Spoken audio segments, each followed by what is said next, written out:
Hello दोस्तों, आप लोगों का स्वागत है पगला एक्सप्लेन चैनल पे। तो आज हम लोग फिर से वायरस किंग की थर्ड एपिसोड को एक्सप्लेन करने वाले हैं। तो बिना किसी देरी के वीडियो को शुरू करते हैं। तो हम लोगों ने पिछले एपिसोड में देखा था कि चन हांसाओ के पास गया हुआ था ताकि वो केमिकल फैक्ट्री जा सके, क्योंकि उसे ऐसा लग रहा था कि उसका SSS रैंक का मिशन इसी से ट्रिगर हो सकता है। इसलिए चन हांसाओ से कहता है कि चलो हम लोग केमिकल फैक्ट्री चलते हैं। और यहीं से एपिसोड खत्म हुआ था। एपिसोड की शुरुआत में हम लोग देखते हैं कि चन अपने पास से वही गोल्डन मास्क बाहर निकालता है और वो मन के अंदर सोच रहा था अगर वो इस मास्क का इस्तेमाल यहाँ पे करेगा यानी कि जियांग चन के अंदर, तो फिर लीडो को पता चल सकता है और इससे उसे गुस्सा आ सकता है और वह इन्वेस्टमेंट को वापस भी ले सकता है। तो वो अभी के लिए इस मास्क को यहाँ पे इस्तेमाल नहीं करता है। हालांकि इस मास्क के साथ में यहाँ पे वो अल्टीमेट एस लेवल के डीमन एसेंस को कलेक्ट कर सकता है बिना किसी दिक्कत के, और उनके लिए कोई रिक्वायरमेंट की भी जरूरत नहीं है। इसके बाद हांसाओ चन से कहता है कि वो लोग केमिकल फैक्ट्री में पहुंच चुके हैं और ये जो आसपास हरी कलर की मिस्ट है यानी कि धुआं है, ये पूरी तरीके से प्लेग वायरस है। वहीं पे चन हांसाओ से पूछता है क्या तुम्हें इस फैक्ट्री का चप्पा चप्पा पता है, जिसपे हांसाओ आगे से कहता है पता है। तो चन उससे कहता है कि प्रस्थान ग्रहण करे,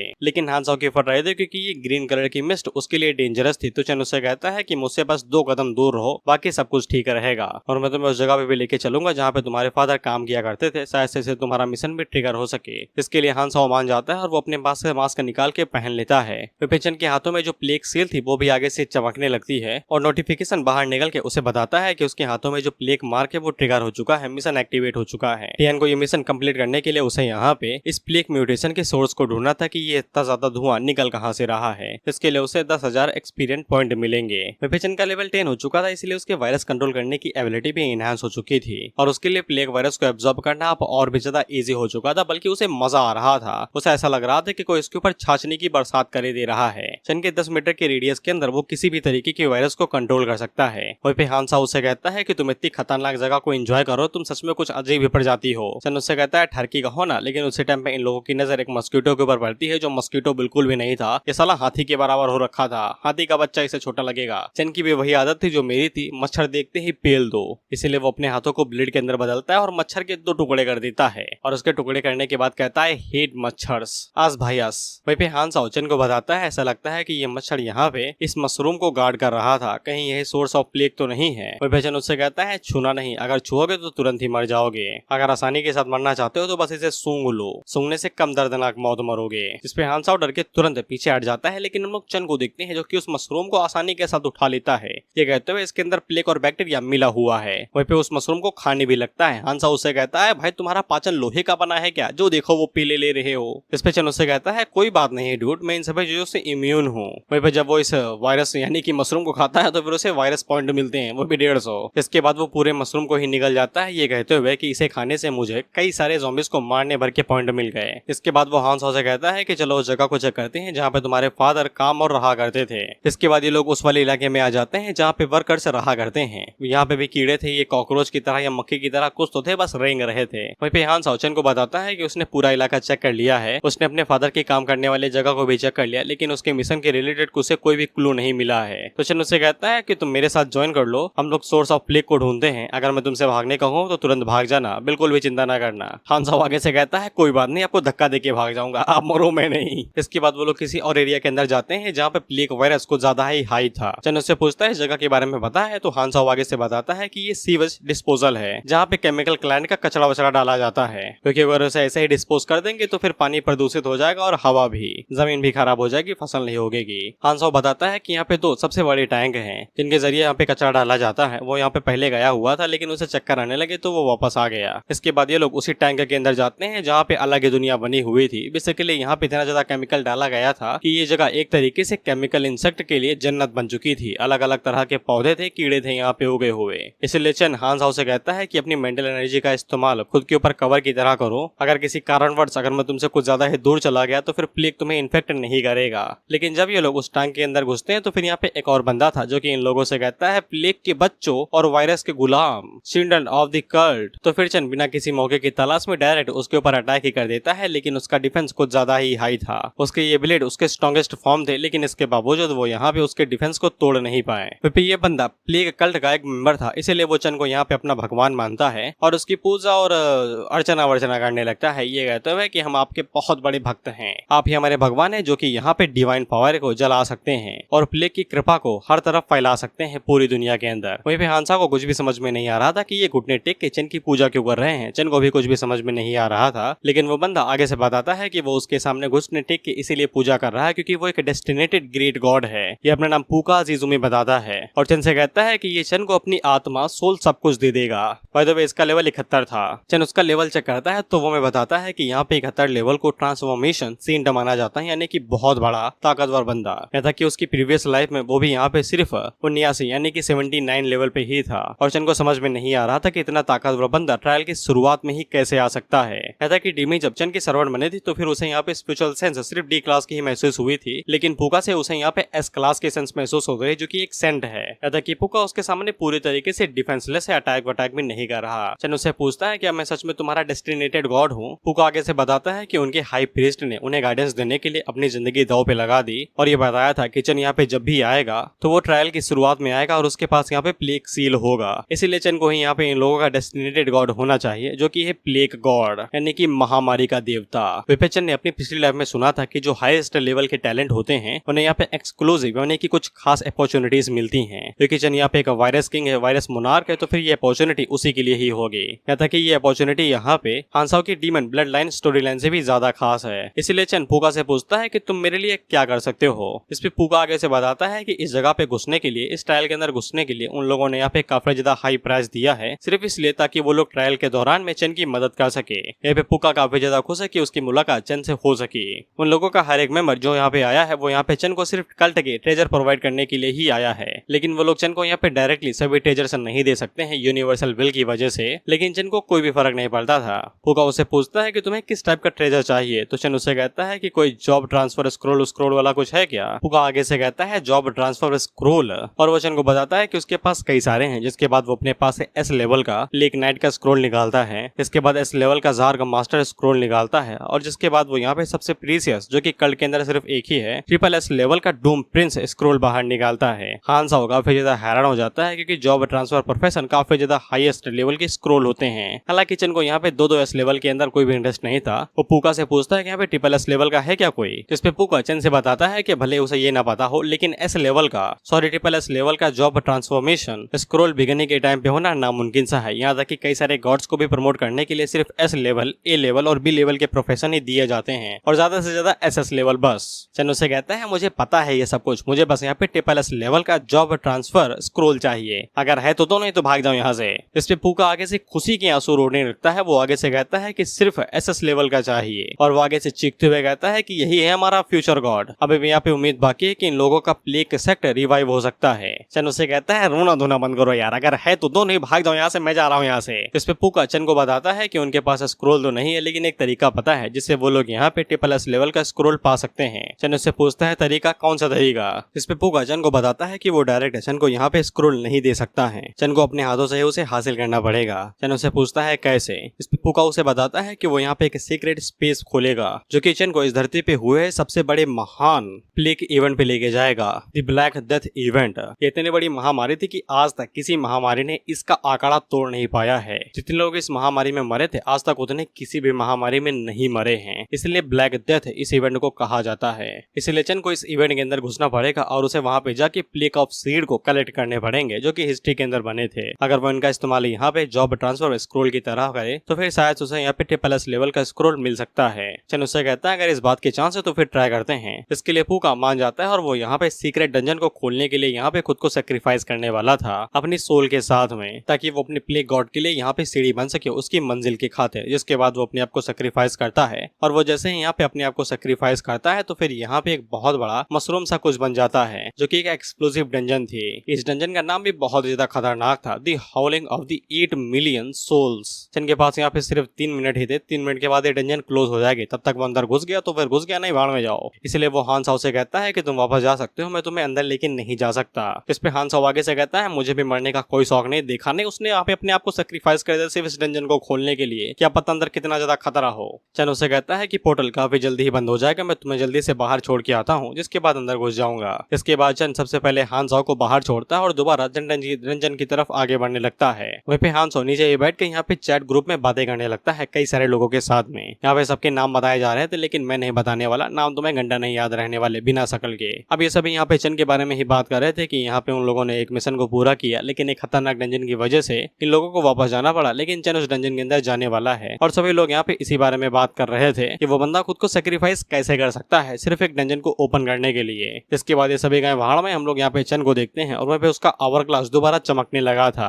इस चीज को याद रखना, ये थोड़ी देर में तुम्हें काम आएगा कि ये क्यों चमक रहा था। इसके बाद चन डंजन के अंदर एंटर होता है तो फिर उसके सामने यहाँ पे रोमन स्टोन गेट आ चुका था जो कि सीक्रेट डंजन का दरवाजा था। बाय द वे चन यहाँ पे पास्ट में आ गया है 1300 या फिर 1400 के आसपास, क्योंकि इसी के बीच में ब्लैक डेथ इवेंट हुआ था शायद। बाय द वे चन जिस सिटी के अंदर एंटर हुआ था उसका नाम मेडिवल फ्लोरेंस था, जो कि उस जमाने की सबसे बहुत बड़ी ट्रेडिंग सिटी हुआ करती थी, फाइनेंशियली स्ट्रॉन्ग भी। लेकिन अभी के लिए यहाँ पे पूरे तरीके से सन्नाटा था, एक भी बंदा यहाँ पे दिखाई नहीं दे रहा था। वह चन की नजर एक बंदे के ऊपर पड़ती है तो वो बेचारा बीमार पड़ा हुआ था। चन उसकी तरफ आगे बढ़ता है तो वो साफ मना कर देता है कि आगे ना आना, ये सही वापस लौट जाओ, मैं बहुत बुरी तरीके से गंदी हूँ, मुझे बीमार करके गॉड ने सजा दी है। अदवे ये लगातार खांसी ही जा रही थी, हर एक सेंटेंस बोलने से पहले 2 बार खांसती और खत्म करने के बाद 3 बार। बताना मेरा फर्ज है यार तुम्हें। चन उससे कहता है ओ पुअर सोल, यानी कि बेचारा जीना चाहते हो। जिसके बाद वो आगे से अपनी एबिलिटी का यूज करता है, उसकी बॉडी के अंदर से जो भी वायरस था उसे निकाल लेता है। इसको एब्जॉर्ब करने के बदले में यहाँ पे चन को 3 वायरस पॉइंट मिलते हैं, जिससे चन को समझ में आ जाता है कि ब्लैक डेथ को भी यहाँ पे वायरस की तरह इस्तेमाल किया जा सकता है। वह सिस्टम बाहर निकालता है जो कि चन को बताता है कि ब्लैक डेथ के साथ कॉन्टैक्ट में आने की वजह से उसने यहाँ पे प्लेग सेक्ट की यहाँ पे हिडन क्वेस्ट को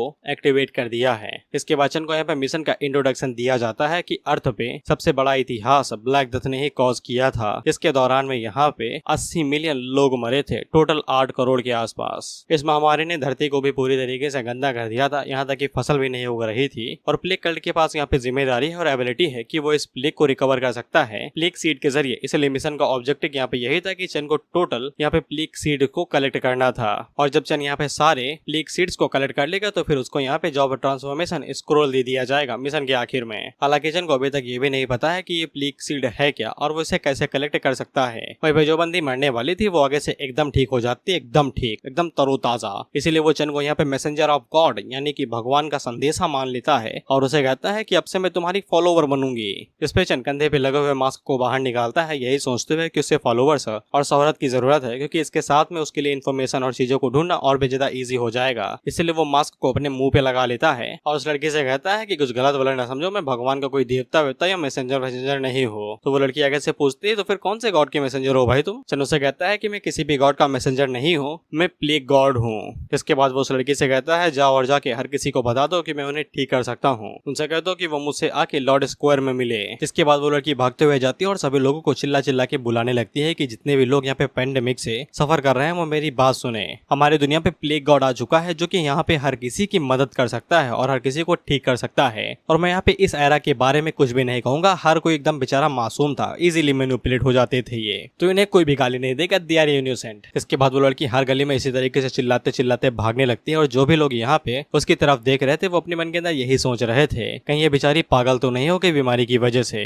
फालतू में चिल्ला रही है इतना। वो लड़की आगे से बताती है कि वो डॉटर ऑफ हेनरी है, एलेना, एक वेल्दी मर्चेंट की बेटी जिसने अपनी पूरी जायदाद चर्च को डोनेट कर दी, लेकिन इसके बावजूद उसकी फैमिली को यूं ही मरना पड़ा। लेकिन हर कोई अब बाहर आके देख सकता है कि वो पूरी तरीके से ठीक हो चुकी है। फिर कुछ लोग दरवाजा खोल के उससे पूछते हैं कि वो सच में पूरी तरीके से ठीक हो चुकी है। इस पे एलेना उन लोगों से कहती है कि तुमने मुझे इतना चिल्लाते हुए देखा, मैंने एक भी बार खांसा, यहाँ पे नॉर्मल लोग खांस देते हैं लेकिन मैं एक भी बार नहीं खांसी, देखा ना मैं ठीक हो चुकी हूँ, प्लेग गॉड ने मुझे ठीक किया है। यहाँ पे तुम्हें कुछ भी देने की जरूरत नहीं है और ना ही तुम्हें कुछ खून वून देना है, ना ही तुम्हें पैसे देने, ना ही प्रार्थना करनी है, बस तुम्हें लॉर्ड स्क्वायर में जाना है जिसके बाद तुम ठीक हो जाओगे। एक लड़की उसके माथे पे छूती है तो उसके अंदर बिल्कुल भी बुखार नहीं था और ना ही वो खांस रही थी, जिसपे सभी लोगों को यकीन हो जाता है कि वो ठीक हो चुकी है। इसके बाद वो रोते हुए कहती है कि अब उसके बच्चे भी बचाए जा सकते हैं। इसके बाद हम लोग चन को देखते हैं जो कि मेडिवल यूरोप के फ्लोरेंस के लॉर्ड स्क्वायर में आ जाता है। चन आगे से बताता है इस सिटी की सिचुएशन को देखते हुए ये पक्का 14th सेंचुरी होना चाहिए, यानी कि साल 1400, और इस टाइम पे ब्लैक डेथ का सिर्फ एक ही इलाज था जो कि था सिर्फ भरोसा और खून बहाना और कुछ भी नहीं। 14th सेंचुरी के अंदर ब्लैक डेथ ने यहाँ पे कम से कम यूरोप के अंदर 25 मिलियन लोगों को मारा था।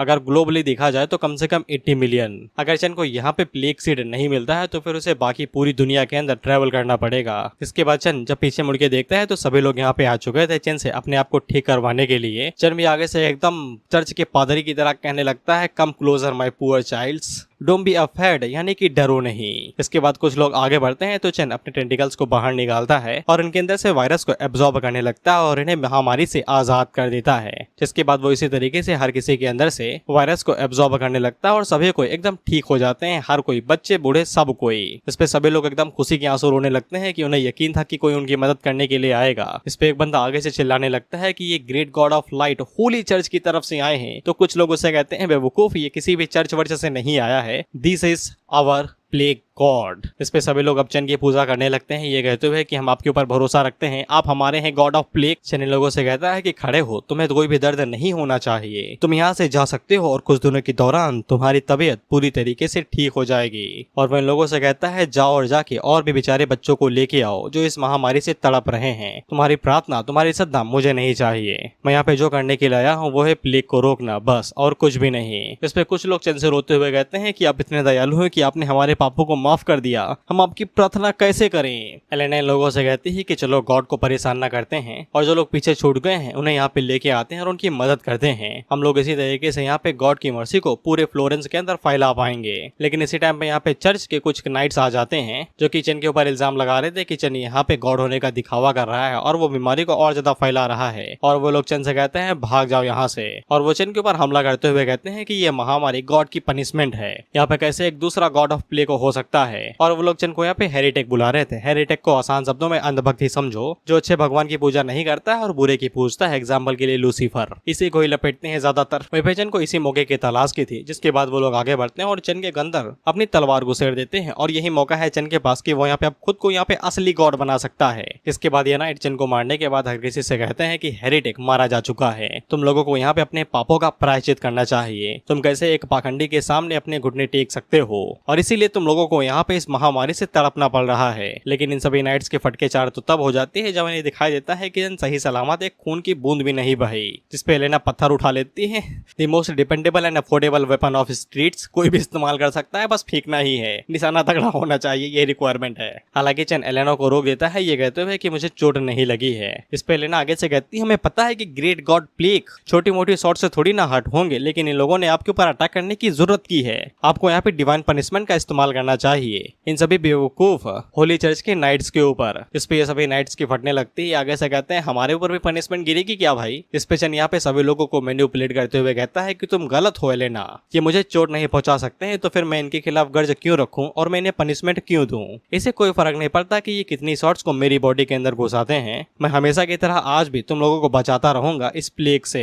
इस पे सभी लोग आगे से चिल्लाते हुए कहते हैं कि ये है असली गॉड, द मर्सीफुल गॉड, यानी कि माफी देने वाला गॉड। ये सभी चेन के ऊपर चिल्लाते हुए कहते हैं कि आप ही हैं गॉड ऑफ प्लेग, हम आपको हमेशा के लिए फॉलो करेंगे, आपको हमसे कोई भी अलग नहीं कर सकता है। इस पे नाइट्स के फट जाती है। अब इन्हें समझ में आ गया कि अब इनसे कोई नहीं बच सकता भाई, they got taste of their own medicine. अगर अभी भी समझ में नहीं आया तो फिर खुद के हाथों से फेंका हुआ बाला खुद की ही मुंड में घुस गया, that's called they got taste of their own medicine. इसके बाद होली लाइट कैथेड्रल का होता है, यानी कि एक तरीके से चर्च ही। ये लोग आगे से कहते हैं कि सिर्फ 3 दिन के अंदर 90% लोग उसके बिलीवर्स बन चुके हैं, उसके भक्त बन चुके हैं। आज संडे और सिर्फ कुछ ही लोग यहाँ पे चर्च पे आए हैं। ये पीले बाल वाला बंदा सफेद वाले से कहता है जॉन, हमें यहाँ पे नाइट्स की पूरी बटालियन को डिप्लॉय कर देना चाहिए उसे मारने के लिए, यानी कि चेन को, लेकिन आप बार बार मुझे यहाँ पे रोक रहे हैं। अब हमारे सारे आदमी उसके हो चुके हैं और सिर्फ कुछ ही नाइट्स यहाँ पे बचे हुए हैं, कहता कि इतने भी नहीं कि वो चर्च को गार्ड कर सके। इस पे जॉन उसे कहता है हैकन, इस पीले बाल वाले का नाम हैकन है, और ये हैकन से कहता है लेकिन मैं अभी भी यहाँ पे अपने ओपिनियन के ऊपर टिका रहूंगा, तुमने खुद ही देखा है कि 3 दिनों के अंदर यहाँ पे क्या क्या हुआ है। वो भले ही अचानक से यहाँ पे आया हो, लेकिन उसके बावजूद उसने यहाँ पे अपनी एबिलिटी को दिखाया है कि वो कैसे प्लेग को खत्म कर सकता है। जिस 3 दिनों के अंदर ही उसने यहाँ पे उसने सारी सिटी के अंदर ट्रैवल किया और उसे जितने भी लोग मिले उसने हर किसी को ठीक किया। यहाँ तक कि उसने अपने बिलीवर्स को ये भी सिखाया है कि यहाँ पे महामारी को कैसे रोका जा सकता है और कैसे फैलने से रोका जा सकता है। उसने अपने बिलीवर्स को सिखाया है कि यहाँ पे प्लेग से कैसे भागा जाता है। यहाँ तक कि उसने उन लोगों को भी ठीक किया, उनका ख्याल रखा जिनकी बॉडी अभी तक रिकवर नहीं हुई। उसने ऐसे कई सारे शब्दों के बारे में बताया जिनके बारे में हम जानते भी नहीं है, जैसे कि hygiene, breeding, James, Muslims ETC यानी कि एक्स्ट्रा।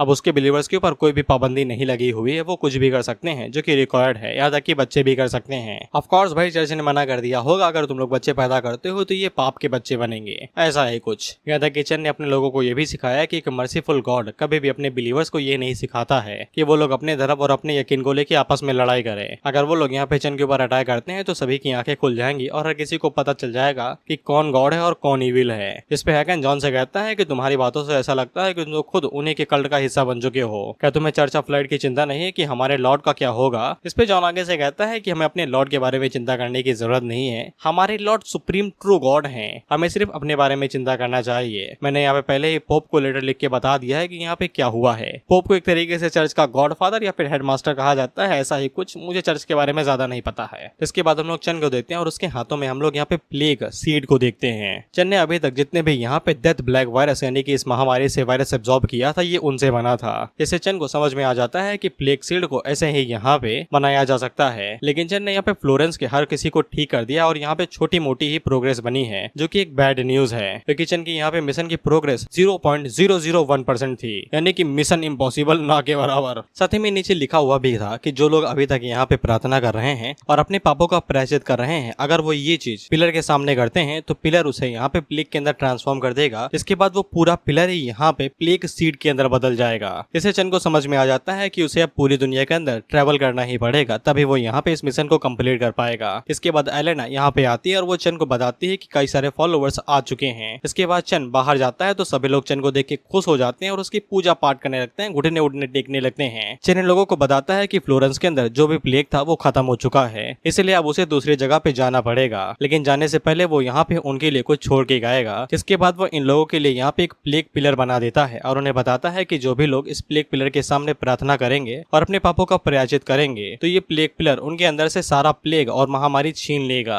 जिस पे ये सभी खुशी के आंसू रोने लगते हैं। ये कहते हुए कि हमारे महान देवता हमारे लिए यहाँ पे एक मिरेकल छोड़ के जा रहे हैं। लेकिन चन इन लोगों से कहता है कि इसके ऊपर ज्यादा रिलाई भी ना करना भाई, जैसे मैं इस पिलर को ले लूंगा और ये दुनिया छोड़ के चला जाऊंगा तो भी ये सब कुछ मेरे साथ ही चला जाएगा। लेकिन तुम बस इतना याद रखना कि मैंने तुम्हें क्या क्या सिखाया है, महामारी को कैसे रोक सकते हो, ये कैसे होती है और ट्रीटमेंट कैसे करना है, और इसके ऊपर रिसर्च करते रहना। मेरे लोगों डरो नहीं, तुम इस दुनिया के अंदर सर्वाइव कर सकते हो, इसे यूटिलाइज करके और इसका प्रॉपरली इस्तेमाल करके। ये तुम्हारी मदद करेगा। और आखिर में प्लेग कल्ट ने जो तुम्हें सिखाया उसे कभी भूलना नहीं। इस पे एलेना चन से कहती है कि चिंता ना करो, हम लोग यहाँ पे उसकी सिखाई गई चीजों को हमेशा अपने दिलों के अंदर रखेंगे और यहाँ पे उसके लिए एक चर्च भी बनाएंगे, प्लेग कल्ट चर्च, जो कि उसकी सिखाई गई चीजों को दुनिया के अंदर सिखाएंगे। चन आगे से कहता है ठीक है फिर मैं ये सब कुछ तुम्हारे ऊपर छोड़ता हूँ। इसके बाद एकदम भगवान की तरह कहता है मेरे बच्चों बीमारी से और ज्यादा सफर ना करना, good bye my childrens. Wow क्या हार्दिक स्पीच थी। इसके बाद चन फ्लोरेंस से छोड़ के जाने लगता है तो ये सभी लोग उसे विदा करने के लिए आते हैं और इसे कई सारी चीजें भी देते हैं। ये कहते हुए अमर रहिएगा। चन इतनी दूर आ चुका था लेकिन इसके बावजूद उसकी सिखाई गई चीजों को ये लोग अभी तक दोहरा रहे थे। चन अपने मन के अंदर सोचता है कि इस एरा के लोगों को फैंटेसाइज करना काफी ज्यादा इजी है, ये तुम्हारी उम्मीद से ज्यादा परे है। लेकिन जिनको यही चीज चाहिए और क्या चाहिए उसे यहाँ पे, तभी तो वो यहाँ पे प्लेग सीड को कलेक्ट कर पाएगा। उसकी गॉड वाली रेपुटेशन की वजह से कई सारे लोग उसकी तरफ खींचे चले आएंगे, इससे उसकी जर्नी में समय कम लगेगा और साथ ही में वो यहाँ पे प्लेग सीड जल्दी जल्दी कलेक्ट कर पाएगा। अगर उसके पास यहाँ पे गॉड का नेम ना होता तो फिर वो मुश्किल से ही यहाँ पे प्लेग सीड कलेक्ट कर पाता, वो भी 10 सालों के अंदर। लेकिन गॉड के नेम के साथ में ये सब कुछ और भी ज्यादा इजी हो जाएगा। अगर इस डंजन को कंप्लीट करना है तो फिर एक गॉड बनना ही पड़ेगा, तब इस डंजन को कंप्लीट कर पाओगे। इसके बाद अगला सीन विसेंट सिटी का होता है, जहाँ पे हम लोग एक और होली चर्च को देखते हैं, जहाँ पे एक नाइट आता है और वो यहाँ की होली पोप से पूछता है कि क्या चाहिए भाई, आपने मुझे यहाँ पे क्यों बुलाया है। इस पे होली पोप आगे से बताता है कि ईस्टर्न एक्सपीडिशन के अंदर जो नुकसान हुआ है इससे गॉड काफी ज्यादा नाराज हुआ है। डिमंस ने इस बात का फायदा उठाया है और पूरे लिविंग बींग्स के अंदर इस महामारी को रिलीज कर दिया है और यही वो भड़वा पोप है। और उस कठिन परिस्थिति के अंदर इस प्लेग का फायदा उठा के कुछ लोग यहाँ पे हमारे ग्लोरियस चर्च के फॉलोवर्स को चुरा रहे हैं। चन की बात हो रही है, जिसपे नाइट आगे से कहता है कि आपका मतलब वो बंदा जो कि यहाँ पे खुद को गॉड ऑफ प्लेग कहता है और प्लेग को भगा भी सकता है। इसका नाम सोरेन है, जो कि नाइट्स टेम्पलर का ग्रैंड मास्टर है। सोरेन आगे से कहता है उन बेवकूफों के पास थोड़ा सा भी दिमाग नहीं है जिन्होंने इस चीज के ऊपर यकीन कर लिया और इतने इतने बड़े स्कैम के ऊपर यकीन कर लिया। तो सालो तुम्हारे पास ही कौन सा सबूत है कि तुम लोग गॉड के देवता हो, उसकी पूजा करते हो? लटा एक महामारी तो हटा नहीं पा रहे, वो हटा तो रहा है कम से कम, but they don't care about it. Pope आगे से कहता है कि वो फ्लोरेंस से यहाँ पे आया है और वो सच में यहाँ पे प्लेग को हटा भी सकता है। इस पे सोरेन आगे से हैरान होते हुए कहता है कि वो सच में यहाँ पे प्लेग को भगा सकता है, इसका मतलब तो ये हुआ ना। लेकिन भड़वा पोप आगे से कहता है नहीं, अगर वो यहाँ पे महामारी को भगा सकता है इसका मतलब ये है कि वो एक डीमन है। डीमंस ने यहाँ पे इस प्लेग को रिलीज किया है और वही इसे वापस भी ले सकते हैं। ये बस एक चमत्कार का धोखा है जो कि डीमंस इस्तेमाल कर रहे हैं होली चर्च के बिलीवर्स को अपनी तरफ खींचने के लिए, जिसके बाद वो इन्हें नुकसान पहुंचाएंगे, इनका फायदा उठाएंगे और उन्हें हेवन में जाने से रोकेंगे। इस पे सोरेन भी यकीन कर लेता है कि चेन एक डीमन है जो कि यहाँ पे एक गॉड बनने का दिखावा कर रहा है। एक पाखंडी हमारी सिटी के अंदर आ चुका है और हमारे लोगों का इस्तेमाल कर रहा है। इसलिए मैंने कुछ लोगों से कहा है कि वो कई सारे लोगों को उस जगह पे इकट्ठा करे जहाँ पे वो आने वाला है। इसके बाद वो सोरेन से कहता है कि ये स्पीयर लो, ये स्पीयर लॉन्गिनियस का है और इसका इस्तेमाल करके उस डीमन को सबकी आंखों के सामने मार दो और उसे आजाद कर दो। बाय द वे लॉन्गिनियस वही बंदा था, एक रोमन सोल्जर जिसने जीसस के ऊपर ये स्पीयर से हमला किया था। बाकी मुझे हिस्ट्री नहीं पता, अगर कुछ गलत बोला हो तो सॉरी। रिलीजन वालों से पंगा नहीं लेना है, बुंड फाड़ देते हैं वो बेफालतू में। वो सोरेन से कहता है कि इस महान पवित्र स्पीयर का इस्तेमाल करो और इस दुनिया से बुराई को मिटा दो, जिसके लिए सोरेन मान जाता है। ये कहते हुए यस बॉस, हमारे लॉर्ड के लिए हम इस डीमन को इस दुनिया से मिटा देंगे और सच्चाई को हर किसी के सामने लाएंगे। इसके बाद हम लोग के बच्चे को देखते हैं जो कि चेन को रास्ता दिखाते सबसे बड़ी जगह पे लेके आता है जहाँ पे सारी पब्लिक रहती है। वो चेन को ये भी बताता है कि उन लोगों ने चेन के बारे में काफी टाइम पहले ही सुना था और हर कोई इसके इंतजार कर रहा था कि कब वो यहाँ पे आके उनकी मदद करेगा।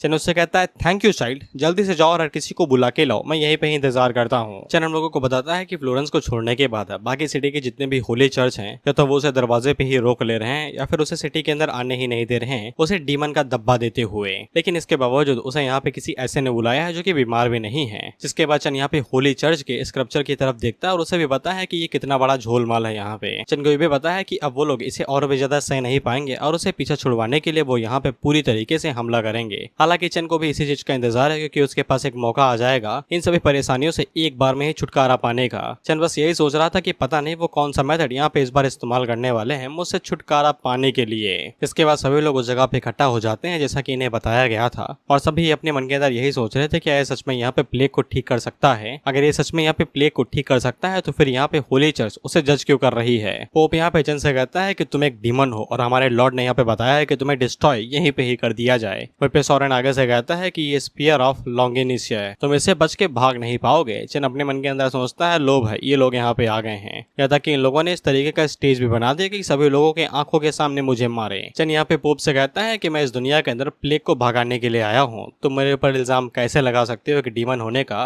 अपने लॉर्ड के नाम पे। इस पे पोप आगे से कहता है ये सब कुछ झूठ है, गॉड ने मुझसे खुद बताया है कि तुम एक डीमन हो जो कि अबाया से आया है और तुम अपनी घटिया स्कीम्स का इस्तेमाल कर रहे हो लोगों को भटकाने के लिए जिससे भगवान के ऊपर से उनका भरोसा हट जाए। सबसे पहले तुमने यहाँ पे प्लेग को फैलाया और हर किसी को मार दिया, अब यहाँ पे दिखावा कर रहे हो कि तुम उन्हें बचा रहे हो ताकि तुम उन्हें धोखा दे सको, उन्हें भटका सको और गॉड के ऊपर से उनका विश्वास खत्म कर सको। वहीं पे लोग अभी भी इसी बारे में बात कर रहे थे, क्या चंद सच में यहाँ पे प्लेग को क्योर कर सकता है। कुछ लोग आगे से कहते हैं कि हाँ वो कर सकता है, मैंने अपनी आंखों से देखा है। जिस पे एक मदर आगे से कहती है अगर वो लोग यहाँ पे उसे पहले सभी लोगों को ठीक करने दे जिसके बाद पनिश करे तो फिर इसमें क्या गलत बात है, मेरा बच्चा मर रहा है। जिससे पोप को समझ में आ जाता है कि प्लेग के डर की वजह से विश्वास खत्म होते जा रहा है। इसलिए वो चंद से कहता है अगर तुम प्लेग को यहाँ से सिर्फ भगा दो तो फिर गॉड मर्सीफुल होगा और तुम्हारी जान बख्श देगा। लेकिन तुम्हारी गलती ये है कि तुमने उन्हें यहाँ पे धोखा दिया है, उन्हें इधर उधर भटका के और उनका फेथ खत्म करके, ताकि उनकी सोल्स नरक में हमेशा के लिए कैद हो जाए मरने के बाद में। इस पे सभी लोग चन को अब यहाँ पे डीमन ही समझने लगते हैं और कहते हैं कि उसे मार दो उसे। इस पे सोरेन स्पीयर लेता है और चन के ऊपर अटैक करने के लिए आगे बढ़ता है, लेकिन चन की स्ट्रेंथ इतनी ज्यादा थी कि वो बस उंगली से ही स्पीयर को रोक लेता है। वहीं पे सोरेन भी हैरान हो जाता है कि चन ने इस स्पीयर को कैसे रोक लिया, ये तो होली स्पीयर है ना। चन उससे कहता है गिव अप कर दो, इस स्पीयर ने पहले ये गलती कर दी है गॉड ऑफ सन को नुकसान पहुंचा के, बेसिकली जीसस, सॉरी जीसस, अब इसे दोबारा वही गलती ना करने दो। इससे सोरेन काफी ज्यादा हैरान हो जाता है और पीछे हट जाता है। जिसके बाद चन आगे बढ़ता है और पोप से कहता है कि फ्लोरेंस के रास्ते तक बस यही सोच रहा था कि चर्च मुझे बार बार प्लेग को रोकने के लिए और उसे भगाने के लिए, लेकिन अब मुझे समझ में आ गया कि तुम एक डीमन हो जो कि यहाँ पे एक पोप का पाखंड कर रहा है। पोप आगे से कहता है मैं डीमन, मजाक कर रहे हो क्या बे। फिर सभी लोग भी आगे से हंसते हुए कहते हैं कि एक पोप डीमन कैसे हो सकता है। जिसपे चन आगे से कहता है कि अभी सभी को पता चल जाएगा कि तुम एक डीमन हो या नहीं। इसके बाद वो पोप के गले के ऊपर अटैक करता है इस पे सभी लोग अपनी तलवार वलवार निकाल लेते हैं, ये कहते हुए कि उसने पोप के ऊपर हमला किया, मारो उसे मारो। इस पे सॉरेन चन की तरफ आगे बढ़ते हुए कहता है कि तुमने मुझे धोखा दिया अपने बातों में उलझा के, और तुमने पोप को मार दिया, तुम एक सच में डीमन हो। लेकिन चन पोप से कहता है कि अपना असली रंग दिखाओ, दिखा दो कि तुम डीमन हो जिसने यहाँ पे पोप की कुर्सी के ऊपर कब्जा करने के लिए सब कुछ किया था। तो फिर हम लोग देखते हैं कि पोप आगे से ट्रांसफॉर्म होकर एक डीमन में बदल जाता है। इस पे सभी लोगों को यकीन हो जाता है कि पोप एक डीमन ही था, और पोप चन से कहता है कि मैं तेरे को मार देगा। चन आगे से कहता है कि मैंने यही चीज इमेजिन की थी। चन हम लोगों को बताता है कि उसकी एबिलिटीज इस टाइम के लिए काफी ज्यादा ग्रेट हैं, बहुत बड़ी बात है नॉर्मल लोगों के लिए। इसीलिए चन ने यहाँ पे अपनी पावर्स का इस्तेमाल किया ताकि वो लोगों को यकीन दिला सके कि पोप ही यहाँ पे एक डीमन है। क्योंकि अगर वो पोप के ऊपर इल्जाम लगाता कि वो एक धोखेबाज है या फिर वायरस रिलीज करके उसे मार देता तो फिर सभी लोग कन्विंस न होते। इसीलिए चन को यहाँ पे कुछ खतरनाक तरीका इस्तेमाल करना पड़ा। दरअसल चन ने उस गोल्डन मास्क के अंदर से जो उल्टी निकली थी यानी कि डीमन ब्लड एसेंस, उसको बहुत ज्यादा इकट्ठा कर दिया था, और जब उसने पोप के गले के ऊपर अटैक किया था तब उसने वो एसेंस पोप की बॉडी के अंदर डाल दिया था, और साथ ही में अपने ज़ॉम्बी वायरस को भी, जिसकी वजह से यहाँ पे पोप एक डीमन की तरह सभी के सामने एक्सपोज हो गया। वो डीमन नहीं था लेकिन चन ने उसे जानबूझ के बना दिया, वो भी एक असली demon. They got taste of their own medicine. फिर इसके बाद पोप डीमन भाई साहब आगे से हेल फायर का इस्तेमाल करते हैं और चन के ऊपर अटैक करते हैं। वहीं पे चन को समझ में आ जाता है कि एक क्लास का डीमन ब्लड लाइन एसेंस काफी ज्यादा पावरफुल है। पोप के पास यहाँ पे डीमन हॉर्न है, डीमन फायर है, और साथ ही में डीमन ब्लड एसेंस भी। वहीं पे सबसे ज्यादा उदास सॉरेन हुआ था क्योंकि वो पोप का हर एक कहना मान रहा था, लेकिन वही एक डीमन निकला। अब चन को यहाँ पे इसे मारने की जरूरत भी नहीं थी क्योंकि बॉडी यहाँ पे पोप की कोलैप्स कर जाएगी, क्योंकि डीमन ब्लड लाइन काफी ज्यादा स्ट्रॉन्ग थी और पोप अपना बुढ़ा था बेचारा। RIP ओप एडवांस में सबकी फील्डिंग सेट थी। इसके बाद चन यहाँ पे गॉड बनता है और वो सभी लोगों से कहता है कि डीमन ने यहाँ पे पोप के थ्रोन के ऊपर कब्जा कर लिया था और वो यहाँ पे सभी लोगों को धोखा दे रहा था, गॉड्स के ऊपर विश्वास करने वालों को यहाँ पे तड़पा रहा था। अब अगर उनमें से कोई भी उसे यहाँ पे प्लेग को इस दुनिया से भगाने के लिए रोकता है और दुनिया को हील नहीं करने देता है तो फिर उसके क्राइम्स को कभी भी माफ नहीं किया जाएगा। आज मैं यहाँ पे डिवाइन पनिशमेंट तुम लोगों के सामने लाने वाला हूँ। जिसके बाद वो पोप की तरफ इशारा करता है और अपने मैजिक का इस्तेमाल अपने वायरसेस का इस्तेमाल करते हुए उसे मार गिराता है। इस पे सभी लोगों को यकीन हो जाता है कि चन है अपना असली गॉड। इसके बाद सॉरेन भी यहाँ पे चन को गॉड मान लेता है और वो उससे कहता है कि डीमन की वजह से वो अंधा हो गया था, वो उसे रोक के बहुत बड़ा क्राइम करने वाला था। चन आगे से कहता है कि मुझे तुम्हारे करेज और तुम्हारी भक्ति पे पूरा यकीन है, उम्मीद करता हूँ कि गॉड तुम्हें पनिशमेंट नहीं देगा। और वो लोगों को बताता है कि वो इस दुनिया के अंदर बस एक ही मकसद से आया है जो कि प्लेग को भगाना। इस पे सॉरेन चन से कहता है उसे समझ में आ गया है कि चन मर्सीफुल है, गॉड ऑफ प्लेग है। सिटी के अंदर जितने भी बीमार और कमजोर लोग हैं उनको वो यहाँ पे ले आएगा ताकि चन उन्हें हील कर सके। खैर डीमन की टर्मिनेशन के बाद में होली चर्च पूरी तरीके से डिस्ट्रॉय हो गई। वहीं पे प्लेग कल्ट लगातार आगे बढ़ता ही रहा और यूरोप के अंदर चन का जो सफर था वो बिल्कुल भी कठिन नहीं रहा, कोई भी उसे नहीं रोक रहा था। हर किसी को यहाँ पे प्लेग गॉड के बारे में पता था। जितनी भी सिटी वो जाता वो लोग उसे तहे दिल से अंदर बुला लेते कि आओ दादा आओ सबका ठीक करो। इसके बाद प्लेग फिलर्स काफी जल्दी यूरोप की हर एक सिटी के अंदर लग गए, लेकिन प्लेग सिट की जो कंडेंसेशन यानी कि प्रोग्रेस थी वो भी बहुत ज्यादा धीमी थी। इसलिए चन को यहाँ पे और भी जगहों में और भी कॉन्टिनेंट में ट्रैवल करना पड़ा, जैसे कि अफ्रीका, एशिया और इंडियन ओशियन भी। भाई अपना इंडिया भी आया था। चन ने यहाँ पे कई सारे डिफरेंट रेसेस, रिलीजन और डायनेस्टीज देखी और इसी तरीके से चन को यहाँ पे 1 साल 5 महीने और 12 दिन बीत जाते हैं और सक्सेसफुली उसका यहाँ पे जो प्लेग सीट था वो भी कंप्लीट हो जाता है। अब बस उसको यहाँ पे प्लेग पिलर्स को रिकवर करना था, जिसके बाद वो इस डंजन को कंप्लीट कर लेगा। वाला ये डंजन के अंदर कोई पावरफुल एनिमी नहीं था, लेकिन इसे कंप्लीट करना काफी ज्यादा टफ था। बेसिकली सबर था, ये सबर है तो कर लोगे, नहीं तो बौखला जाओगे। वही पे चन को यहाँ पे बुरा भी लग रहा था। अगर उसे पता होता कि इतना ज्यादा लंबा टाइम लग जाएगा बस इस डंजन को कंप्लीट करने में तो वो कभी भी यहाँ पे इस साइड क्वेस्ट को कंप्लीट करने के लिए हाँ ना कहता,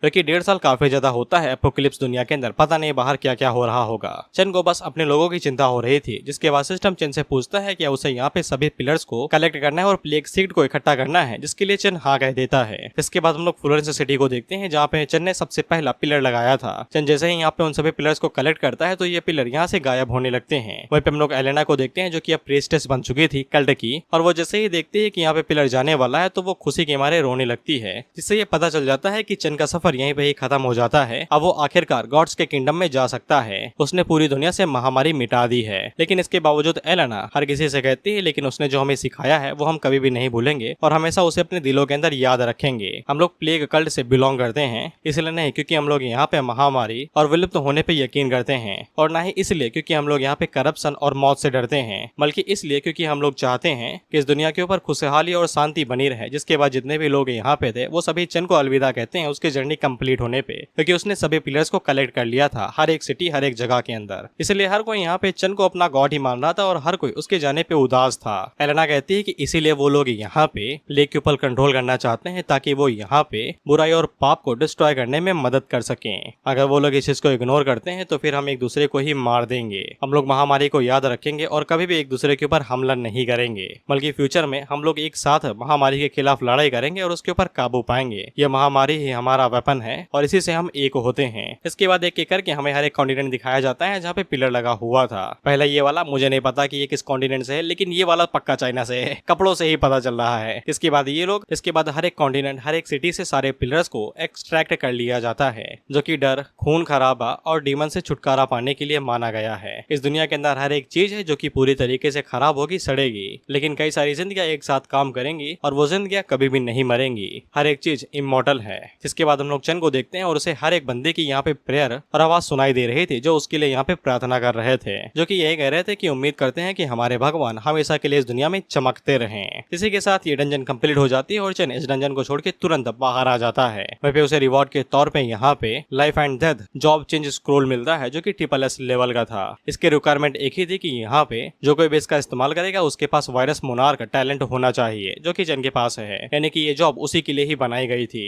वहीं पे चन सच में यहाँ पे अपने प्रोफेशन को चेंज करना चाहता था, लेकिन उसे अभी भी यहाँ पे लूडो की इन्वेस्टमेंट कंप्लीट करने के लिए, जिसके लिए उसके यहाँ पे एक और SSS रैंक का प्रोफेशनल स्क्रोल चाहिए था। अब उसे एक तो मिल चुका है, अब दूसरा भी मिल ही जाएगा, जिसके बाद वो डंजन से बाहर आने लगता है। लेकिन जब वो बाहर निकलता है तो फिर उसे बताया जाता है कि प्लेग फैक्ट्री का मिशन फेल हो चुका है। ज्यादा हैरान नहीं होना, मिशन इसीलिए फेल हुआ है क्योंकि पूका ने खुद को सेक्रीफाइस कर दिया था स्पेशल डंजन खोलने के लिए, इसीलिए ये फैक्ट्री वाला मिशन फेल हो गया। कोई बड़ी बात नहीं है चन के लिए, क्योंकि पूका ने खुद को सेक्रीफाइस कर दिया था, तो फिर चन को पता ही नहीं चला कि प्लेग का सोर्स कहाँ से आ रहा था, क्योंकि वो मर ही गया था। बल्कि चन को ऐसा लग रहा था कि ये सोर्स यहाँ पे मशरूम की वजह से होंगे, लेकिन वो पूका था। अब चन जैसे ही बाहर निकलता है तो ग्रुप चैट में यहाँ पे सॉन्ग उसे मैसेज करके बताती है कि उसने एक जगह चूज कर ली है जहाँ पे वो लोग सुपर कंप्यूटिंग कोर और प्रोडक्शन लाइन को लगाने वाले हैं। उसके गाइडेंस के हिसाब से वो लोग कुछ देर में यहाँ पे तैयारी शुरू कर देंगे और आगे काम करेंगे। वहीं चन को पता चलता है कि उसे सिर्फ 4 ही दिन हुए हैं डंजन के अंदर, यानी कि डंजन का समय यहाँ से काफी ज्यादा धीरे चल रहा था। ये जान के चन भी काफी ज्यादा हैरान होता है क्योंकि उसने डंजन के अंदर यहाँ पे पूरे 1.5 साल बिता दिए थे और नॉर्मली यहाँ पे डंजन का नियम एकदम सेम ही चलता है।